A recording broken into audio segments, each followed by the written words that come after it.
Honorable Governor, Arunachal Pradesh Lieutenant General K.T. Patnaik, very dynamic and doer Chief Minister Arunachal Pradesh, Sri Pema Khandu, my colleague, Union Minister of Parliamentary Affairs, Sri Kiran Rijiju, Chief Minister of Manipur, Sri Yan Biren Singh, Deputy Chief Minister of Arunachal Pradesh, Sri Chauna Main, Member of Parliament from Arunachal Pradesh, Sri Tapir Gaon, General Upendra Dwivedi, Chief of Army Staff, Lieutenant General Ramchandra Tiwari, GOC in Sea Eastern Command, Sri Manish Kumar Gupta, Chief Secretary Arunachal Pradesh, Sri Anand Mohan DGP Arunachal Pradesh, major Bob Khathing के पुत्र श्री जान खातिंग तथा उनके सारे परिवार के सदस्यगण, सभी सम्मानित जनप्रतिनिधिगण, आर्मी कमांडर्स,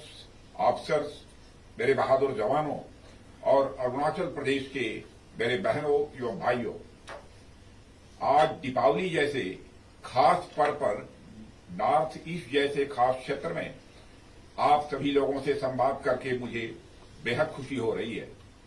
जैसा कि आप अवगत होंगे कि मेरा प्लान तो आप लोगों के बीच यानी तवांग में फिजिकली आने का था और आपके साथ दीपावली मनाने का भी था, लेकिन खराब मौसम के कारण मुझे प्लान बदलना पड़ा। हालांकि मैं आपसे बहुत दूर नहीं हूं, तेजपुर में हूं और अभी आपसे वर्चुअल मोड से जुड़ा हुआ हूं। साथियों, नॉर्थ ईस्ट रीजन में आना मेरे लिए हमेशा बहुत ही सुखद होता है। भारत का यह पूरा क्षेत्र जिस प्राकृतिक और सांस्कृतिक सुंदरता से भरा हुआ है वह अपने में अद्भुत है। आमतौर पर नॉर्थ ईस्ट के बारे में यह कहा जाता है कि यह ईस्ट में भारत के सबसे अंतिम छोर पर है, लेकिन मैं इन बातों से इत्तेफाक नहीं करता हूं। मेरी दृष्टि में नॉर्थ ईस्ट को भारत के सबसे अंतिम छोर के रूप में नहीं बल्कि भारत के सबसे शुरुआती क्षेत्र के रूप में पहचाना जाना चाहिए। सूरज भी सबसे पहले इसी क्षेत्र में उगता है, उसके बाद ही भारत के दूसरे क्षेत्र में उगता है। जहां सबसे पहले सूरज उगता हो उस क्षेत्र को भला अंतिम छोर कैसे कहा जा सकता है? वह तो सबसे पहला ही छोर हुआ। पूरे नॉर्थ ईस्ट रीजन का भारत की ज्योग्राफिकल, कल्चर और सिविलाइजेशन में जो कंट्रीब्यूशन है वह सराहनीय है। हमारे लिए नॉर्थ ईस्ट रीजन इनक्रेडिबल भी है और इनवैल्यूएबल भी है। यह पूरा रीजन ही नेचुरली, ज्योग्राफिकली और कल्चरली रिच है, लेकिन उसमें भी अरुणाचल प्रदेश पर मुझे नेचर की और ज्यादा ब्लेसिंग दिखाई पड़ती है। साथियों, अरुणाचल प्रदेश मुझे प्राकृतिक सुंदरता के साथ साथ सांस्कृतिक रूप से भी अत्यंत समृद्ध दिखाई देता है। मैं जब भी यहां आता हूं, यहां के लोगों से मिलता हूं, तो मेरे अंदर और भी ज्यादा जिज्ञासा पैदा होती है कि मैं आपके कल्चर को और ज्यादा जानूं और ज्यादा समझूं। आप सबके मुख्यमंत्री श्री पेमा खांडू को जहां आप सबका स्नेह प्राप्त है, वो वहीं पर अरुणाचल प्रदेश के विकास के प्रति वह पूरी तरह से समर्पित हैं। और आज जिन भी विभूतियों का अनावरण हुआ है उसके पीछे श्री पेमा खांडू की ही प्रेरणा रही है। इसलिए मैं श्री पेमा खांडू को अपनी तरफ से हार्दिक बधाई देता हूं। साथियों, आज दीपावली है और यह संयोग देखिए कि आज के ही दिन देश की एकता और अखंडता को मजबूती देने वाले सरदार वल्लभ भाई पटेल की जयंती भी है। यानी देश दीपावली और एकता दिवस एक साथ मना रहा है। दीपावली भी हमें एकता का संदेश देती है, साथ ही यह पर्व हमें यह भी संदेश देता है कि एकता के सहारे हम बड़े से बड़े लक्ष्यों को प्राप्त कर सकते हैं। जैसे कोई एक दीपक कुछ दूर तक रोशनी दे सकता है, पर अनेक दीपक जब लाइन से जलते हैं तो वह सारे जहां को रोशन कर देते हैं। दीपों की यह एकता संदेश देती है कि कितने भी बड़े मनोरथ क्यों न हों, अगर हम एक होकर उन्हें सफल करने की दिशा में आगे बढ़ें तो वह मनोरथ और वह लक्ष्य सफल होकर ही रहते हैं। साथियों, यह पर्व हमें यह भी संदेश देता है कि समाज का एक दीपक अगर चाहे तो वह अपनी रोशनी से पूरे समाज को रोशनी दे सकता है और पूरे समाज को एकजुट कर कितने भी घने अंधेरे को मिटा देने की उसके अंदर ताकत होती है।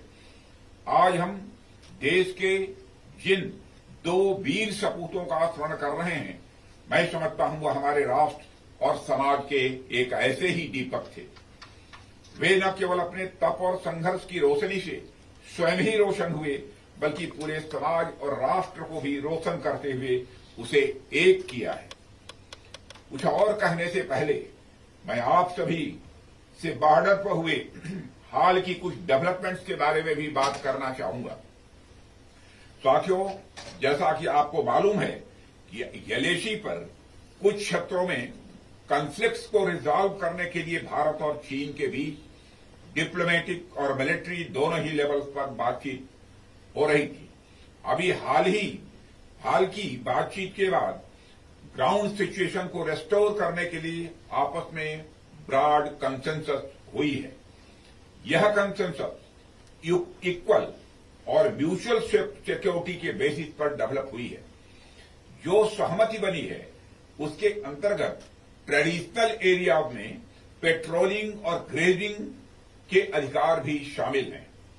इस सहमति के आधार पर डिसएंगेजमेंट का प्रोसेस लगभग यह पूरा हो गया है और हमारा प्रयास होगा कि बात डिसएंगेजमेंट से भी आगे बढ़े, लेकिन उसके लिए हमें भी प्रतीक्षा करनी होगी।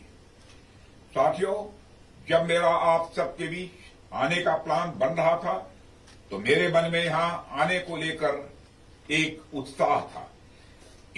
इस उत्साह के पीछे 2 कारण थे। सबसे पहला कारण तो यह था कि मुझे आप सबसे मिलने का अवसर प्राप्त हो रहा था और जैसा कि मैंने पहले कहा, यह अवसर भी दीपावली जैसे त्योहार पर मिल रहा था। मेरे उत्साह का दूसरा कारण यह था कि मुझे लौह पुरुष सरदार वल्लभ भाई पटेल की स्टैच्यू, देश का वल्लभ और भारत के एक और सपूत पद्मश्री मेजर रलंगनाव बाप खातिंग को समर्पित म्यूजियम ऑफ वेलर का उद्घाटन भी करना था। यह मेरा सौभाग्य है कि मुझे इन दोनों वीर सपूतों को श्रद्धांजलि देने का अवसर प्राप्त हुआ है।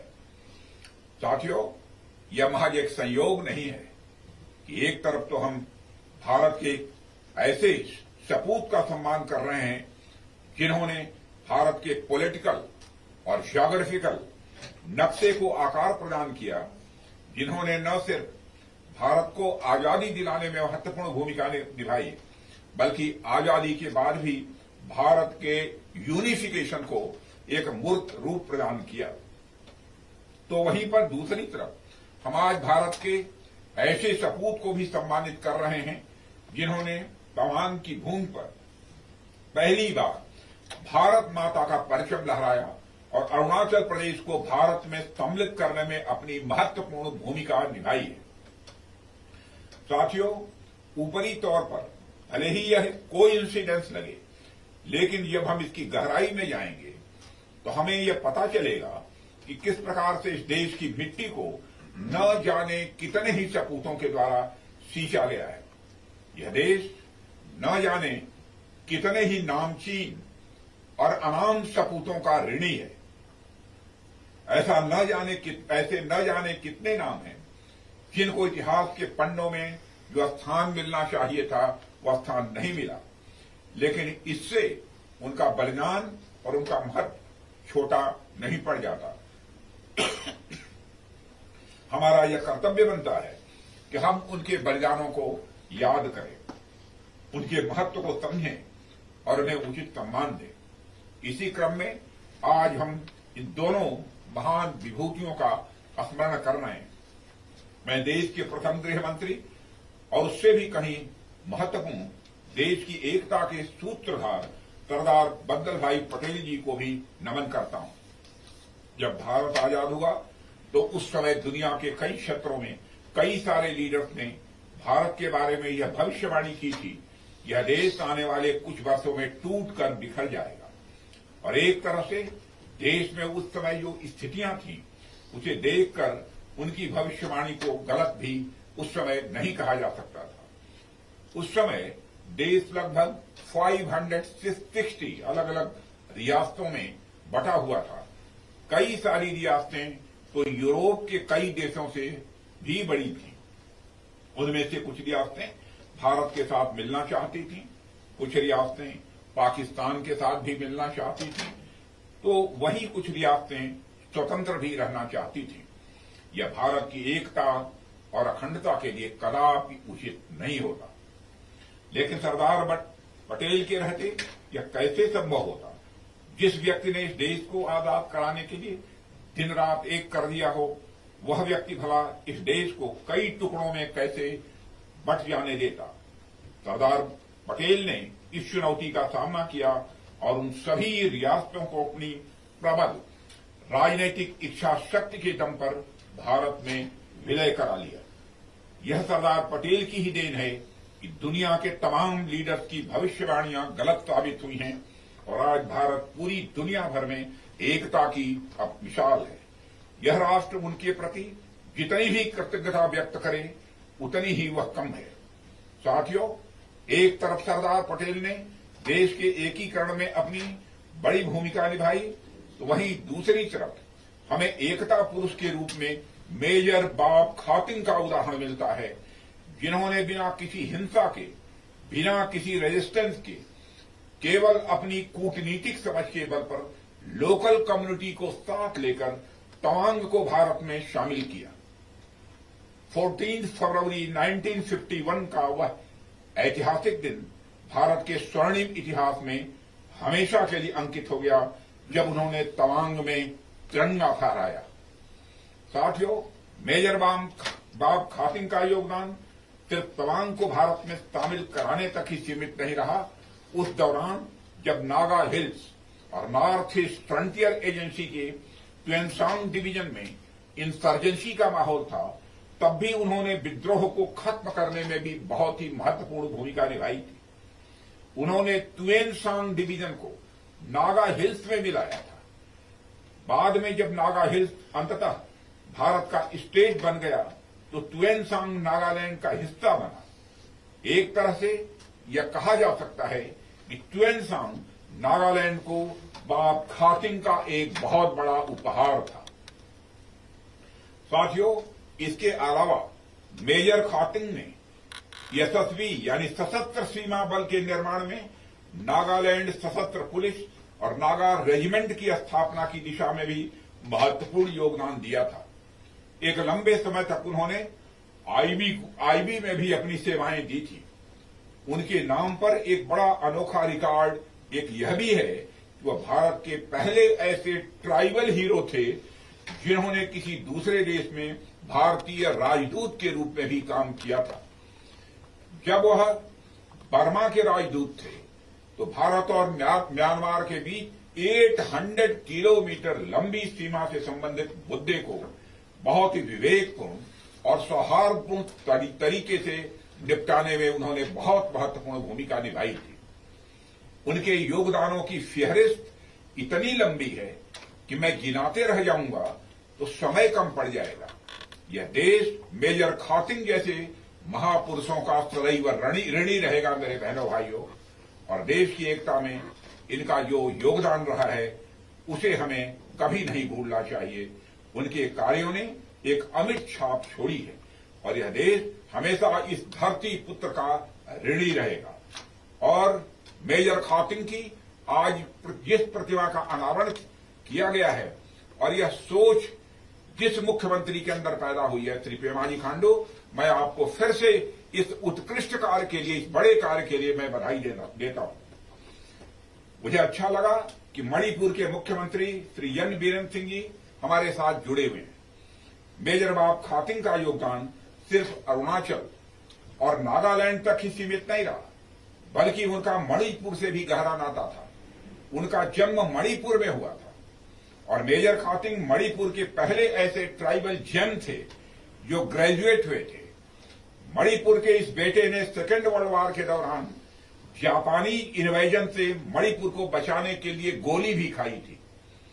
मणिपुर, अरुणाचल प्रदेश, नागालैंड, सिक्किम, असम, नॉर्थ ईस्ट का ऐसा कोई क्षेत्र नहीं जो मेजर खातिंग से अपना जुड़ाव न महसूस करता हो।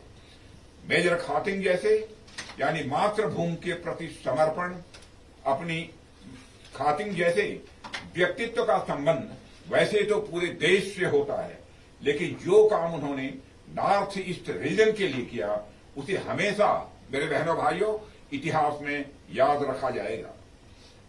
आज जो ताकतें नॉर्थ ईस्ट रीजन में डिवीजन पैदा करने की कोशिश कर रही हैं, उन्हें नहीं भूलना चाहिए कि नॉर्थ ईस्ट रीजन के लोग मेजर खातिंग से प्रेरणा लेते हैं। नॉर्थ ईस्ट का इलाका न तो बटेगा और न ही किसी भी सूरत में किसी को बंटने देगा। साथियों, सरदार वल्लभ भाई पटेल और मेजर बॉब खातिंग के बीच हमें एक बड़ी कॉमन चीज देखने को मिलती है। वह है इन दोनों महापुरुषों ने जो भी काम किया वो आउटर फोर्स के दम पर नहीं बल्कि अपनी इनर फोर्स के दम पर उन्होंने काम किया। आज पूरी दुनिया में जहां भी यूनिफिकेशन हुआ है वहां कुछ न कुछ फोर्स का प्रयोग किया गया है। जब भी यूनिफिकेशन हुआ है तो उसमें आउटर फोर्स का इस्तेमाल जरूर किया गया है, लेकिन इन दोनों महापुरुषों ने केवल इनर फोर्स के बल पर अपना कार्य किया और इनर फोर्स यानी मातृभूमि के प्रति समर्पण, अपनी देशभक्ति और कूटनीतिक शक्ति के बल पर इन्होंने देश को एक करने का काम किया। एक दो अपवादों को यदि हम छोड़ दें तो इन्होंने बिना हिंसा का सहारा लिए जो कार्य किया है वह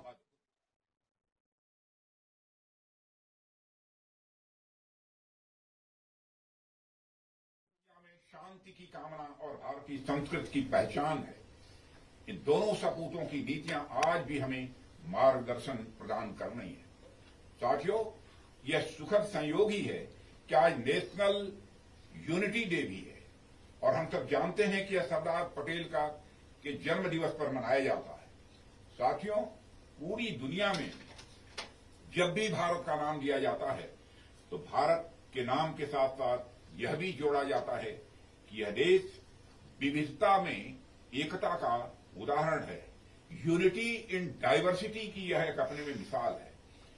न जाने कितनी भाषाएं, न जाने कितनी संस्कृतियां, न जाने कितने धर्म, न जाने कितने पंथ इस देश में मौजूद है, लेकिन इसके बावजूद जो एकता हमारे देश में देखने को मिलती है साथियों, वह अद्भुत है।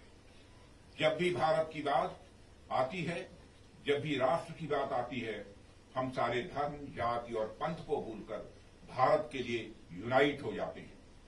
यह हमारी विशेषता है और हमारा प्रयास रहना चाहिए कि हम अपनी इस विशेषता को हमेशा बनाए रखें। बात जब यूनिटी की आई है तो मैं देश की यूनिटी में नॉर्थ ईस्ट रीजन के महत्व और उस पर हमारे फोकस की मैं बात करना चाहूंगा। साथियों, आप सब जानते हैं कि अपने माननीय प्रधानमंत्री जी के नेतृत्व में हमारी सरकार ने हमेशा से पूरा नॉर्थ ईस्ट रीजन में इकोनॉमिक डेवलपमेंट और खासकर इंफ्रास्ट्रक्चर डेवलपमेंट की ओर ध्यान दिया है। हमारा विश्वास है कि जब तक भारत का नॉर्थ ईस्ट रीजन डेवलप नहीं होगा तब तक भारत का पूर्ण विकास किसी भी सूरत में संभव नहीं है। हमारा शरीर पूरी तरीके से तभी काम कर पाता है जब हमारे शरीर के सभी अंग मजबूत हों। कोई एक भी अंग यदि कमजोर रह जाता है तो हमारा शरीर अच्छे से फंक्शन नहीं कर पाता है। फिर आखिर नॉर्थ ईस्ट तो भारत के दिल में बसता है, अगर यही हिस्सा पीछे रह जाएगा तो फिर पूरा शरीर कैसे फंक्शन कर पाएगा। इसलिए हमारी सरकार का इस पर विशेष ध्यान है कि हम आर्थिक विकास और इंफ्रास्ट्रक्चर की दृष्टि से भी पूरे भारत को यूनाइट करें। इसके लिए हमारी सरकार बड़े स्तर पर प्रयास भी कर रही है। जहां तक हमारी डिफेंस मिनिस्ट्री का प्रश्न है तो मैं इसके प्रयासों की चर्चा भी यहां करना चाहूंगा। पूरे नॉर्थ ईस्ट रीजन में इंफ्रास्ट्रक्चर डेवलपमेंट में रक्षा मंत्रालय अपना बहुत महत्वपूर्ण योगदान दे रहा है। यानी मैं विशेष रूप से अरुणाचल प्रदेश की बात करूं तो यहां बॉर्डर रोड्स ऑर्गेनाइजेशन ने कई सारे इंफ्रास्ट्रक्चर प्रोजेक्ट्स बीते कुछ दिनों में पूरे किए हैं। अभी लगभग 2 हफ्ते पहले मैंने अरुणाचल में बीआरओ के 18 प्रोजेक्ट्स का इनाग्रेशन किया था। इसके अलावा असम के तेजपुर यानी जहां मैं इस समय उपस्थित हूं, इस इलाके को अरुणाचल के तवांग से जोड़ने वाली 13,000 फीट पर बनी सेला सुरंग भी इस क्षेत्र में बीआरओ के इंपॉर्टेंट प्रोजेक्ट्स में से एक है। साथियों, आने वाले समय में अरुणाचल फ्रंटियर हाईवे प्रोजेक्ट पूरे नॉर्थ ईस्ट रीजन को, स्पेशली बॉर्डर एरियाज को आपस में जोड़ने में बड़ी महत्वपूर्ण भूमिका निभाएगा। लगभग 2000 किलोमीटर लंबा यह हाईवे नॉर्थ ईस्ट रीजन के साथ साथ पूरे भारत के लिए एक इंपॉर्टेंट स्ट्रेटेजिक एसेट साबित होगा, ऐसा मेरा पक्का विश्वास है। इसके अलावा यह पूरे रीजन के लिए इकोनॉमिक एसेट का भी काम करेगा। ये तो सिर्फ एक उदाहरण है। बीआरओ इस पूरे रीजन में जो भी एक्टिविटीज कर रहा है उसे मूल्यों पर नहीं गिनाया जा सकता है। रोड्स और ब्रिजेस के द्वारा बॉर्डर रोड ऑर्गेनाइजेशन ने न सिर्फ प्लेसेज के बीच ही डिस्टेंस को कम किया है, बल्कि दिनों के बीच की दूरियों को भी कम किया है। बीआरओ बॉर्डर एरियाज में इंफ्रास्ट्रक्चर डेवलपमेंट के द्वारा यह मैसेज दे रहा है कि बॉर्डर एरियाज भी सरकार के लिए उतने ही इंपॉर्टेंट हैं जितने देश की बाकी एरियाज हैं। यह एक प्रकार से यूनिटी का संदेश है साथियों। जिस प्रकार सरदार पटेल और मेजर बाबा खातिंग जैसे महापुरुषों ने अपने कार्यों से भारत को एक किया, उसी प्रकार बॉर्डर रोड ऑर्गेनाइजेशन भी उन्हीं की प्रेरणा से आगे बढ़ते हुए अपने इंफ्रास्ट्रक्चर प्रोजेक्ट्स के माध्यम से समस्त राष्ट्र को एक कर रहा है। इसके अलावा साथियों, हमारी आर्म्ड फोर्सेस पूरे नॉर्थ ईस्ट रीजन में पीस एंड सिक्योरिटी को इंश्योर कर रही है। हमारी आर्म्ड फोर्सेज ने खुद को सिर्फ बॉर्डर सिक्योरिटी तक ही सीमित नहीं रखा है, बल्कि इसके अलावा भी एनसीसी के माध्यम से, सैनिक स्कूलों के माध्यम से और जरूरत पड़ने पर एसएडीआर अभियानों के माध्यम से हमारी आर्म्ड फोर्सेज रीजन में लोगों के साथ इंगेज कर रही हैं। हमारी सेना नॉर्थ ईस्ट रीजन में इंटरनल सिक्योरिटी को इंश्योर करने में बहुत ही महत्वपूर्ण भूमिका निभा रही है। साथियों, हमारा प्रयास रहता है कि हम इस रीजन में लोगों के साथ मिलकर काम करें। इसके लिए हम सेना के माध्यम से नॉर्थ ईस्ट की लोकल इकोनॉमी को भी बढ़ावा देने का काम कर रहे हैं। सेना के कैंटीन्स में भी जो सप्लाईज होती हैं, उसको लेकर हमारा ये प्रयास होता है कि हम लोकल सप्लायर्स और प्रोडक्ट्स को ही प्रायोरिटी दें। मेरे कहने का अर्थ है कि हमारी सेनाएं सिर्फ सुरक्षा का काम नहीं करती, बल्कि इसके साथ साथ बॉर्डर एरिया में लोगों के साथ कोऑपरेट करके उस रीजन में डेवलपमेंट का भी एक सशक्त माध्यम बनती है। साथियों, मैं आप सबको आश्वस्त करता हूं, चाहे वो बीआरओ हो, हमारी आर्म्ड फोर्सेज हो, भारत सरकार हो या फिर राज्य सरकार, हम सब नॉर्थ ईस्ट रीजन के डेवलपमेंट के लिए पूरी तरह से कमिटेड है। इस पूरे रीजन के डेवलपमेंट के लिए जो कुछ भी आवश्यक होगा वो हम सब करेंगे। आने वाले समय में एक ऐसा नॉर्थ ईस्ट बनाएंगे जो सिर्फ नेचुरली और कल्चरली ही नहीं, बल्कि इकोनॉमिकली भी सशक्त और समृद्ध होगा। एक ऐसा नॉर्थ ईस्ट जो अपने दुर्गम रास्तों के कारण नहीं, बल्कि सुंदर और सुगम मार्गों के कारण यह जाना जाएगा। एक ऐसा नॉर्थ ईस्ट जहां हर व्यक्ति को उसके विकास के पूरे अवसर मिलेंगे। मुझे पूरा विश्वास है कि जल्द ही हम अपने इस लक्ष्य को हासिल करने में कामयाब होंगे। मैं आप सभी को सरदार पटेल की स्टैच्यू, देश का बल्लभ और मेजर बाबा खातिंग को समर्पित म्यूजियम ऑफ वेलर के उद्घाटन पर अपनी तरफ से हार्दिक बधाई देता हूं। और विशेष रूप से मैं वहां के मुख्यमंत्री श्री पेमा खांडू और उनके नेतृत्व की गवर्नमेंट को इसके लिए मैं बधाई देना चाहता हूं। यह दोनों ही स्थल आज से इस क्षेत्र समेत देश की धरोहर यह बन गए हैं। दूर दराज से लोग इन स्थानों पर आकर दर्शन करने की कोशिश करेंगे। अब अरुणाचल प्रदेश आने वाला कोई भी टूरिस्ट यहां दर्शन किए बिना शायद ही वह वापस जाएगा। अरुणाचल प्रदेश के लिए इन दोनों स्टैच्यूज की इतनी बड़ी यह अहमियत है। मैं आयोजकों का आभार व्यक्त करता हूं कि मुझे उन्होंने आप सभी से संवाद करने का अवसर दिया है। अंत में मैं आप सभी को दीपावली की ढेर सारी हार्दिक शुभकामनाएं देते हुए और इस बात के लिए आश्वस्त करते हुए कि भविष्य में जब भी अवसर मिलता है मैं आप लोगों के बीच आने का प्रयास करूंगा।